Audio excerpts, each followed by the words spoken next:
એનું નામ ઈશા હતું અને હોસ્પિટલ છત બહુ ગમતી. દરરોજ સાંજે ડ્યુટી પૂરી થયા પછી ઈશા ત્યાં ઊભી રહી. શહેરની લાઇટ્સ નીચે ઝગમગતી અને એ ઉપરથી બધું શાંત લાગતું. એ જ છત પર એને રાહુલ મળ્યો હતો. એક દર્દી નહીં, એક રાહુલ કેન્સર વોર્ડમાં દાખલ હતો. હંમેશા હસતો, જાણે દુઃખને ઓળખતો જ ન હતો. પહેલી મુલાકાતે એ બોલ્યો, ડૉક્ટર, અહીંયાથી તો શહેર વધારે જીવતું લાગે છે. ધીમે ધીમે છત તેમની જગ્યા બની ગઈ. વાતો જીવનની, ડરના, અધૂરા સપનાની. ઈશાએ પહેલીવાર કોઈને પોતાનું નબળું મન બતાવ્યું.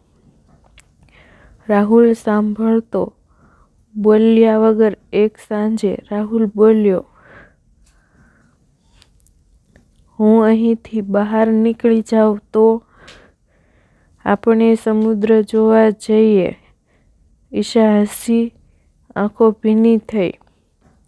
પહેલાં તમે સાજા થાઓ. આગળના દિવસોમાં રાહુલ આવતો બંધ થયો. ઈશાને લાગ્યું કે કદાચ ટ્રીટમેન્ટ બદલાઈ હશે. એ રોજ છત પર જતી રહી. એક દિવસ નર્સે ધીમેથી કહ્યું, રાહુલ હવે નથી. ઈશા કંઈ બોલ્યા વગર એ સીધી છત પર ગઈ.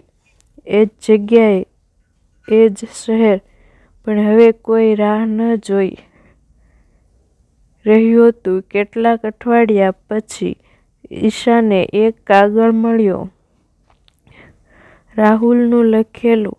ઈશાને, મને ખબર હતી કે સમય ઓછો છે એટલે પ્રેમ પણ અધૂરો જ રાખ્યો. કારણ કે અધૂરો પ્રેમ છોડી જાય છે જીવનની હિંમત. આજે પણ ઈશા રોજ સાંજે છત પર જાય છે. રાહુલ માટે નહીં, પણ એની અંદર જે થોડું જીવતું છે એ બચાવવા.